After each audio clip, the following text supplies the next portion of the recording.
Arqueólogo perdido encontra esqueletos gigantes sob o Grand Canyon. Você acredita que gigantes podem ter existido no passado?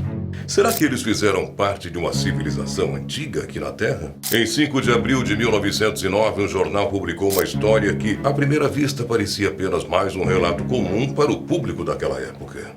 Mas essa história é tão surpreendente que tudo que você acredita sobre o passado pode mudar.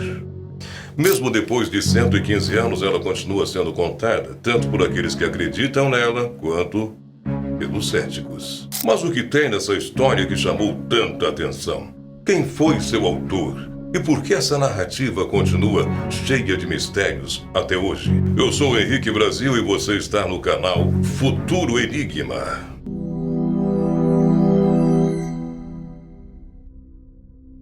Para você entender tudo desde o princípio, essa é a primeira página do Phoenix Arizona Gazette, um jornal muito importante do estado do Arizona. Em 5 de abril de 1909, ele publicou um artigo intitulado Explorações no Grand Canyon, Mistérios da Imensa Caverna Rica sendo Revelados. O texto relatava uma descoberta impressionante sobre uma cidade secreta escondida no Grand Canyon. E mais do que isso, segundo a reportagem, essa cidade mostrava sinais de ter sido habitada por uma civilização vinda de um continente distante. A notícia questionava diretamente as narrativas estabelecidas por governos e instituições acadêmicas, sugerindo que muito do que nos ensinaram poderia estar errado.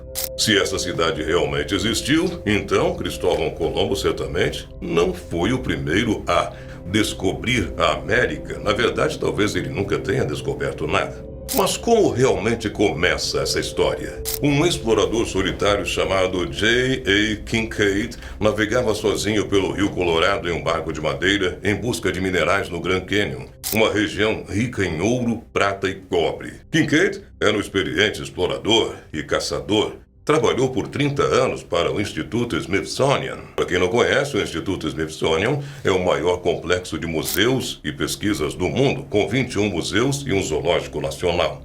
Ele se apresenta como uma espécie de grande biblioteca da história da humanidade, preservando o passado, descobrindo novos conhecimentos e compartilhando informações com o mundo. Esse instituto também foi responsável por financiar a exploração de Kincaid. E durante sua jornada pelo Grand Canyon, ele avistou algo incomum: manchas em uma formação sedimentar a aproximadamente 600 metros de altura.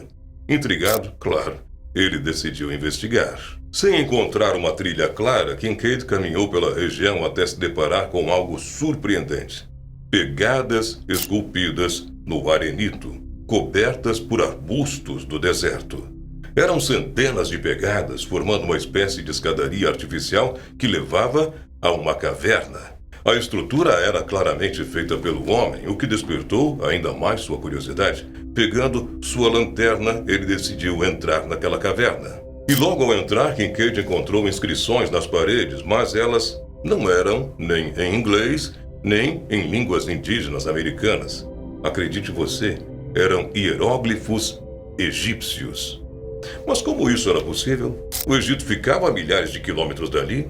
Como uma civilização do outro lado do oceano poderia ter deixado marcas no Grand Canyon? Kincaid rapidamente fez um relato detalhado do que ele havia encontrado. Segundo ele, a passagem principal da caverna tinha 3,5 metros de largura e se estreitava para 2,70 metros na extremidade mais distante. Das laterais desse corredor, haviam passagens que levavam a diversas salas. Algumas dessas câmaras tinham o tamanho de salas de estar modernas, enquanto outras chegavam a impressionantes 9 por 12 metros. As salas eram acessadas por portas ovais e possuíam sistemas de ventilação com espaços redondos nas paredes conectando seus corredores. As paredes tinham cerca de 1 metro de espessura e eram perfeitamente trabalhadas, como se tivessem sido projetadas por engenheiros. Os tetos de muitos dos cômodos convergiam para um centro e as passagens laterais, que começavam em ângulos agudos, gradualmente se tornavam retas em direção ao fundo daquele complexo. Depois de explorar por algum tempo, ele percebeu que estava em um assentamento subterrâneo esculpido na rocha. Ele estimou então que até 50 mil pessoas poderiam ter vivido ali. Em sua exploração, encontrou celeiros com prateleiras de cerâmica pintada, muitos dos potes ainda continham sementes. Havia também áreas de cozinha e um grande refeitório, indicando que aquela civilização realmente viveu ali. Mas o que mais surpreendeu foi uma enorme sala de trabalho em metal. Segundo seu relato, a tecnologia utilizada ali não deveria existir naquela época. Ele encontrou então ferramentas de cobre e evidências de que os antigos habitantes dominavam uma técnica perdida de endurecimento de metais. Um conhecimento que os químicos modernos ainda tentam redescobrir até os dias de hoje. Por várias horas, Kincaid explorou aquele lugar, encontrando artefatos antigos por todos os lados. Mas ainda não sabia quem o havia construído, nem quando ou por quê. Então, durante sua busca, ele fez uma descoberta ainda mais surpreendente. Uma cripta escondida em uma das grandes salas. Lá dentro havia dezenas de múmias gigantes organizadas em prateleiras e fileiras, um costume típico do Egito Antigo. Mas o fato de serem gigantes intrigou Kincaid e foi nesse momento que ele percebeu que precisava de ajuda para explorar completamente aquele local subterrâneo. Diante da grandiosidade da descoberta, Kincaid enviou alguns artefatos ao Instituto Smithsonian, acompanhados de suas anotações muito detalhadas. Ele solicitou apoio financeiro e logístico para continuar a expedição, pois acreditava que havia encontrado a descoberta arqueológica mais importante da história. O Instituto aceitou o pedido. Algumas semanas depois, o professor S.A. Jordan chegou ao local com uma equipe de 40 cientistas, pesquisadores e trabalhadores. Mas antes de seguirmos para o restante das descobertas, que tal saber também de um novo universo de oportunidades? Eu estou falando do mercado Bitcoin.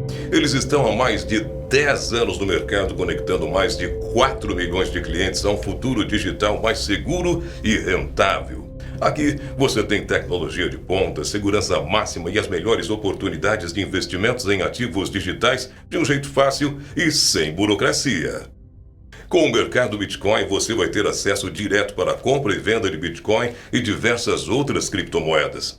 O futuro já chegou e ele é digital. Não fique para trás enquanto o mercado avança. Ao abrir sua conta e depositar pelo menos R$50, você ganha R$25 para investir em sua primeira cripto no mercado Bitcoin. Fica a dica, aproveita!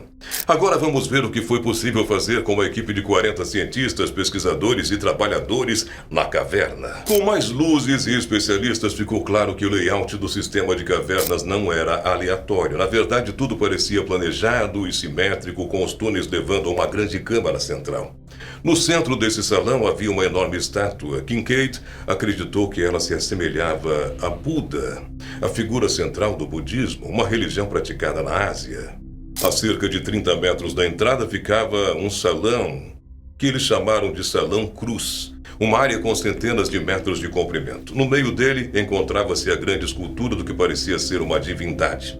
A figura estava sentada com as pernas cruzadas e segurava uma flor de lótus ou um lírio em cada mão.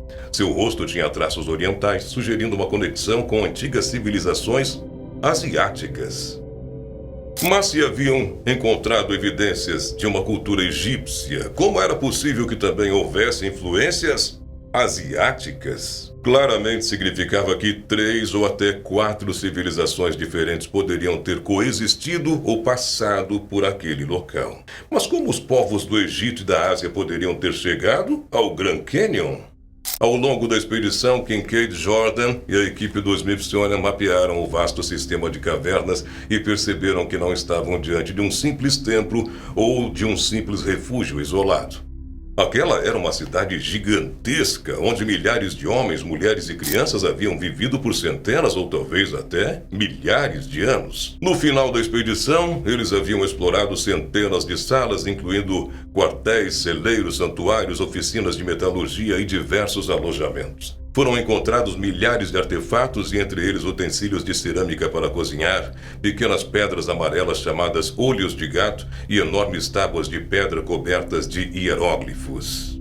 Algumas das estátuas encontradas na cidadela pareciam ter origem tibetana, mas algo nelas não estava correto.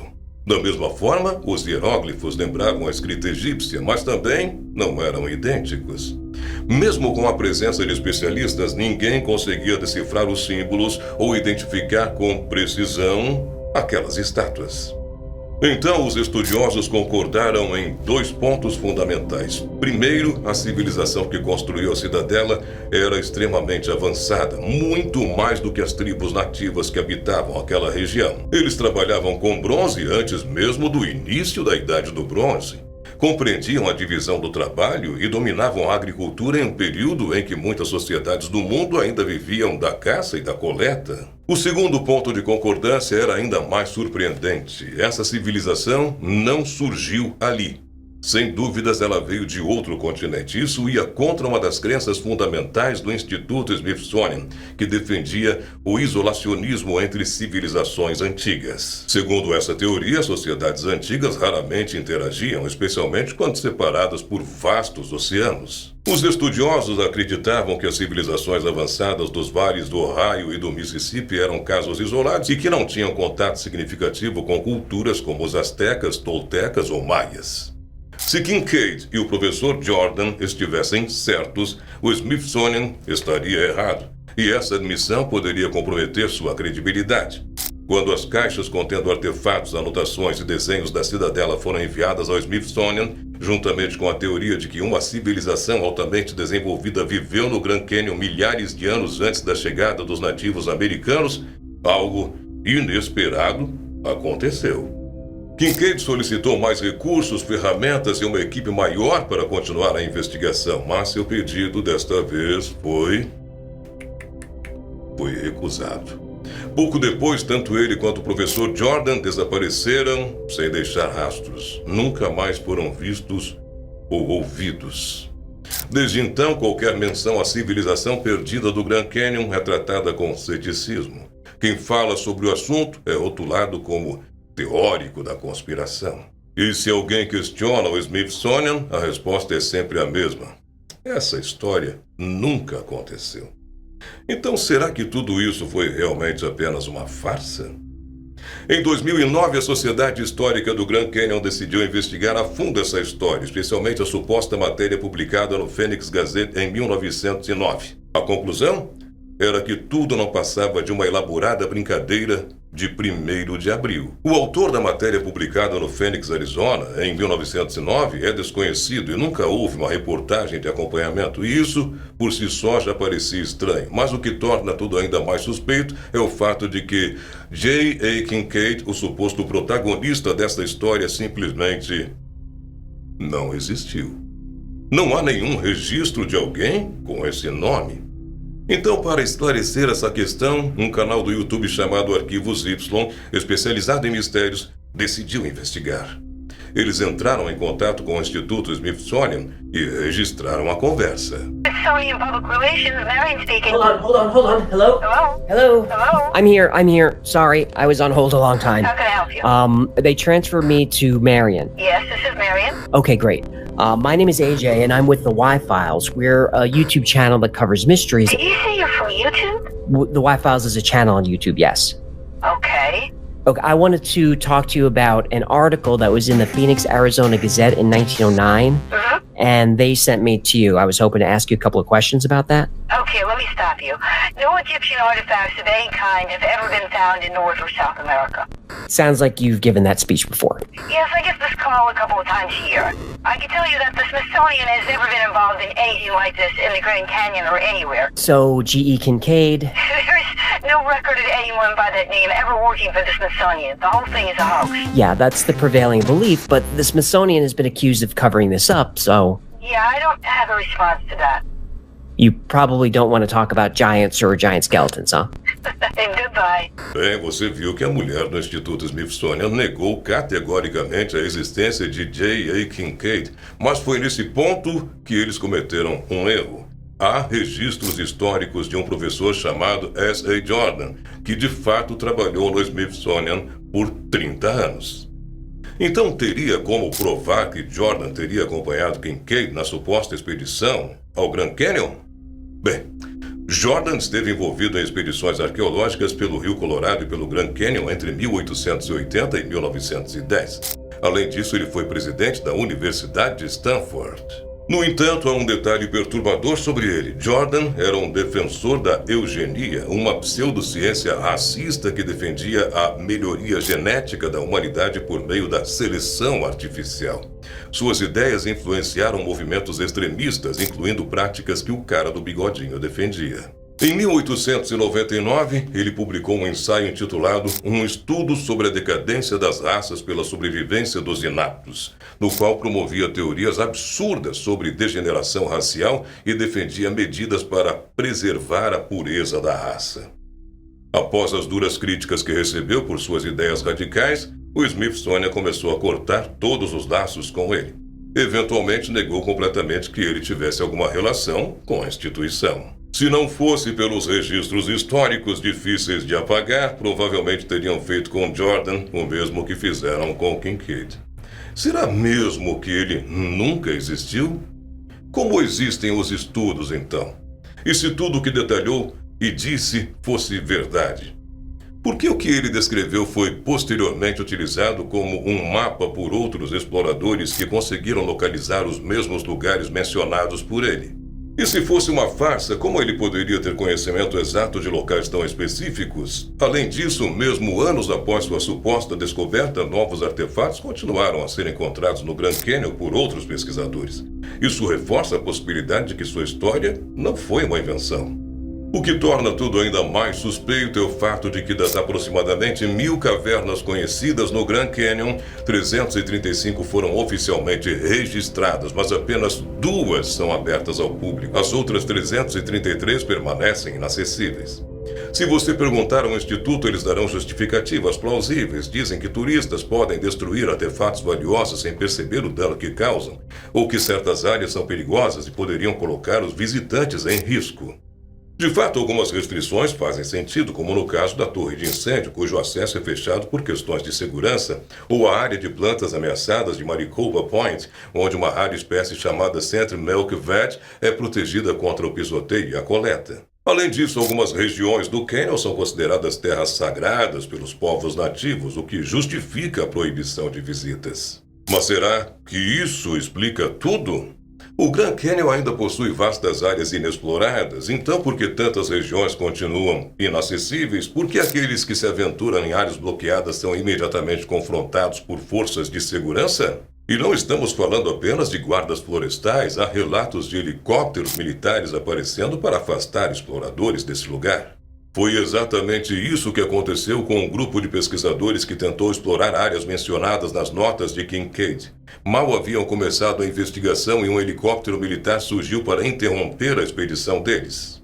Isso nos leva a uma última e inquietante pergunta.